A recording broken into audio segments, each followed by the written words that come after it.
Like other estates on St. Kitts, Belmont Estate has enjoyed the glory and wealth associated with the operation of a successful sugar plantation.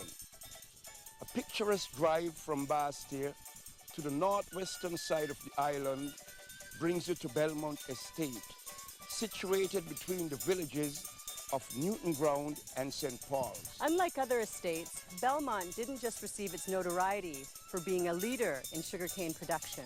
Today it's more well known for the mystique that lies behind the folk tradition of the bull story, which is believed to have taken place right here on Belmont Estate in the early 1900s. I have been at Belmont Estate for the past 5.5 years, and I've been in the sugar industry as an overseer from 1963 until the present time. My responsibilities generally are to supervise the production of sugarcane and also to see about the workers, the sugar workers. We still have the horse stable, which is used now as a fertilizer storage room. You have the old cattle pens. We have the steam engine when canes used to be ground in the early 20th century. We also have the windmill, which dates back probably to the 18th century. There's the old pond that used to be used as the main source of water, probably for livestock, maybe as a cooling pond for the old steam engine. As far as I am aware, Belmont Estate was owned by the Davis family, and it probably ran into generations. It was taken over around 1973 by Cairo and is now under the control of SMC. According to the old folks, somewhere around 1917, a group of workers on this estate of Belmont enacted the first performance of what has become known to us as the bull play. And since then, this folk drama has delighted both natives and visitors alike with its colorful and dramatic displays. Belmont Bull was the name, and need a big red bull, right? And well, it was more than one bull they had, but that was the real bulls who do the sowing for the animals. And the owner was named Arthur Davis. And when we used to play bull, we say, my name is Arthur Davis at Belmont, chief in charge. And the bull, what you want to call the name of the bull? And my name of my bull is Whippitag. When we went from a youth until he come to some men just fight, and he travel on the cat, he travel on the book, all the old thing can't make up a book. And the beating of the steel, they can't say touching pan, he hold, see back bull. You can't, go bull, you wild Indian. On another level, the bull play can be seen as a syncretic coming together of both European and African elements. And this is exemplified in the costumes, the music, the dance, and particularly the script or the text that is played out in the bull play. On another level, if we were to look deeper into the text as played out in the bull play, we would see and observe a recurring element of satire used as a device to poke fun and ridicule authority figures. which of course subscribes to the philosophy that wherever you find an oppressed people, they would always use creative means of defying the system, the status quo, or the plantocracy, as in the case of Belmont, by using satire to ridicule and to caricature authority figures. All of us can be reduced to one common denominator. We have foibles and we have weaknesses or flaws. And it is these flaws that people who find themselves oppressed are able to use as elements to attack the system in a creative manner. And I think this is what makes the bull play such an exciting folk drama. This mountain bull is a bull that everybody respond about. Because that's one of the best bull in the island. You understand? As my man just tell you.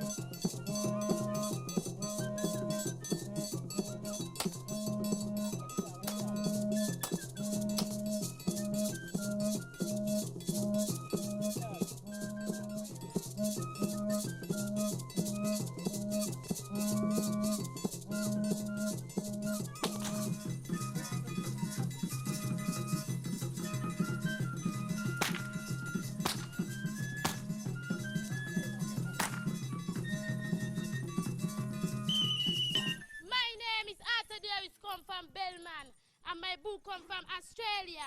The name of my bull is Josh Me.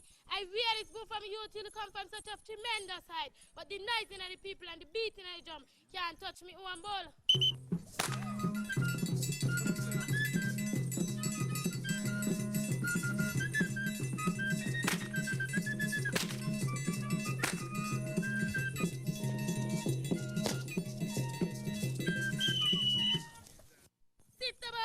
I got the number one job, you man. Carry bull a pasha, get a timber water and toy to up on the same pasha.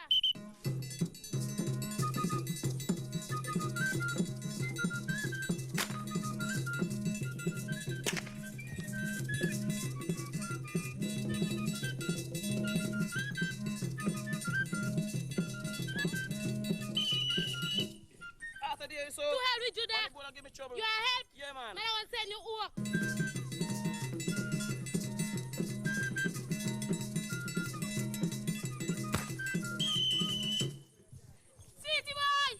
I got a master one job, you what man. What job, me, man? To fight bull, but before I fight bull, I want to know if I ain't going to I went Australia, Venezuela, not to South America, up to England and come back to St. Kitts, man. Where's the one? Good man. Yeah, man. But if you catch him round the foot, you shall surely rip and bust him throat.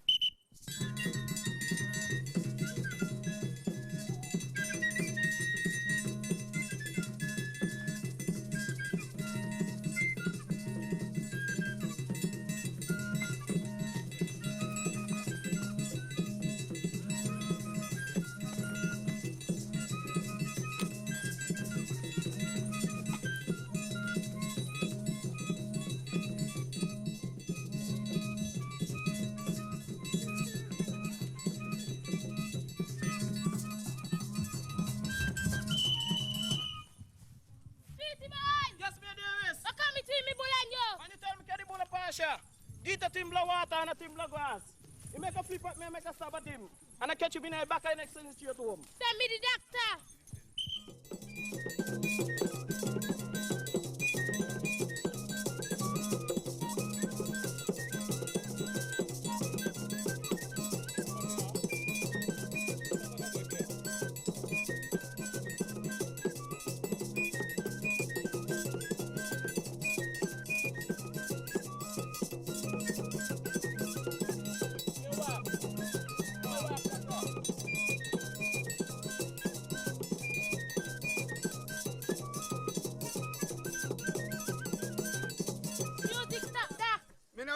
That. What you want, boy?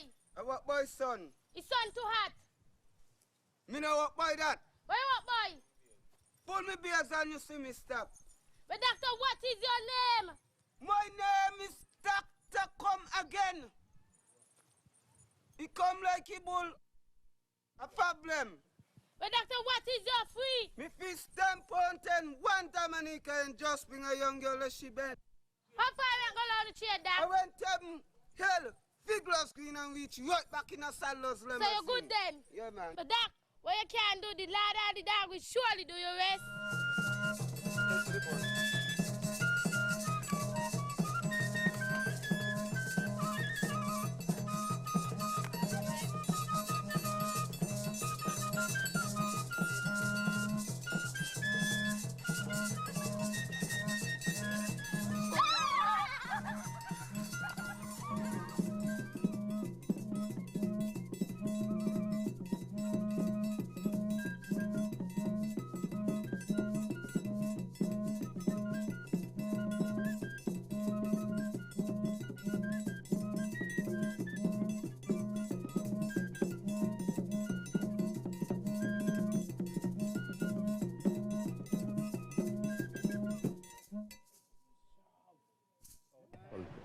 And we also need to know where we came from and where we are going. And because of that, the bull story is so significant because Basil Davis, which was the brother of Arthur Davis, was the manager of the sugar factory 1952. That was the same year I was born. And he was living at Joe's estate at one time. He also lived on the factory, in the factory Great House.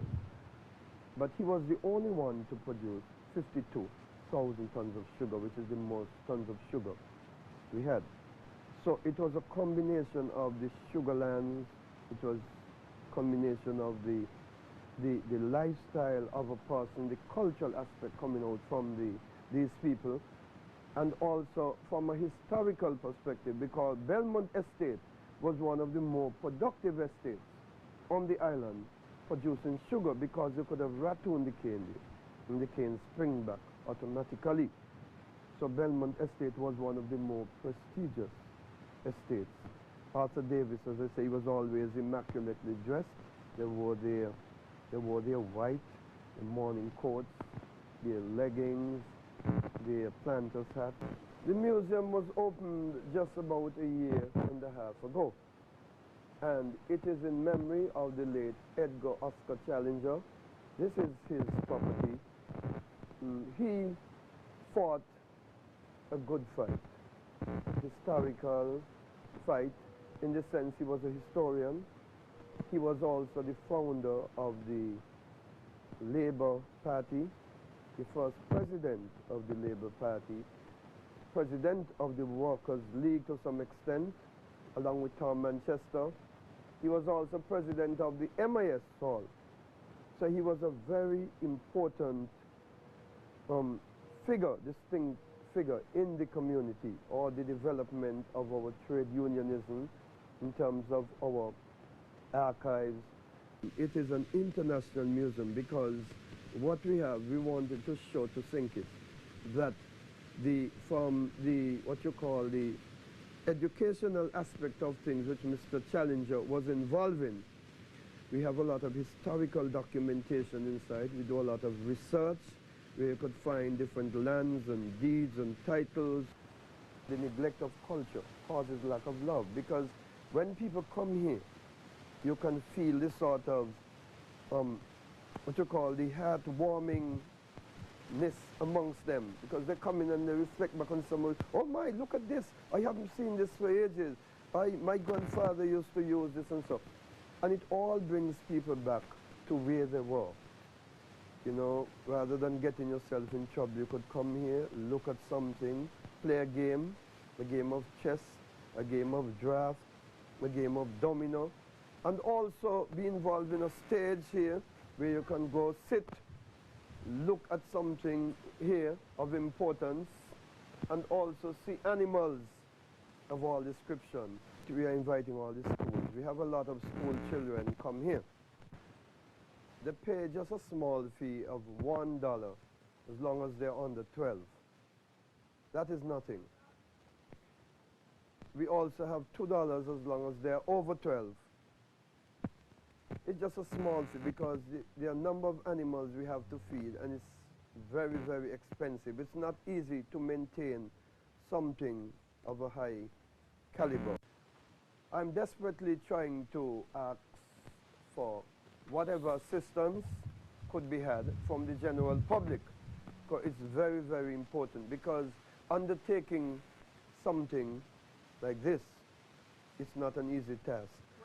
I'm desperately trying to ask for whatever assistance could be had from the general public. It's very, very important, because undertaking something like this, it's not an easy task. We need to create a sort of environment where we have to use our own local artistry rather than depending on the more international, Americanized sort of cultures. We have more culture here to offer to the entire world than anywhere else, because when visitors come to our show, they need to have or to see what we have to offer, not what they're accustomed to see. And this is very important and significant.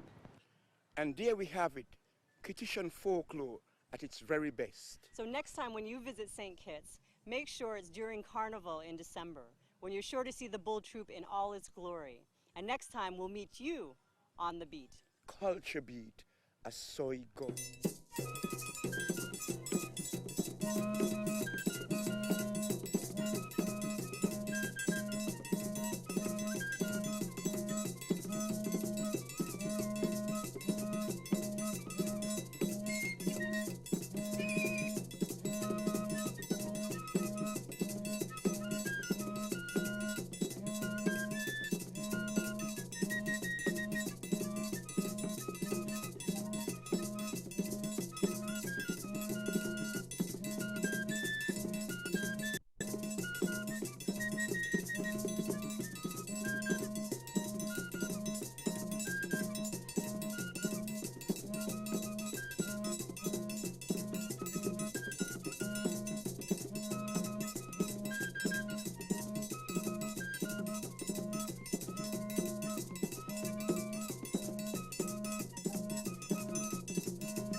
To play ball. They come away, man, they'll follow me and cheat anyway to come good. You understand? But they may just only stick up themselves and follow on. So that's why they won't. I mean, they're willing, but you know, in them days, we used to come out pretty, lovely. So everybody used to fall in love with Harvey.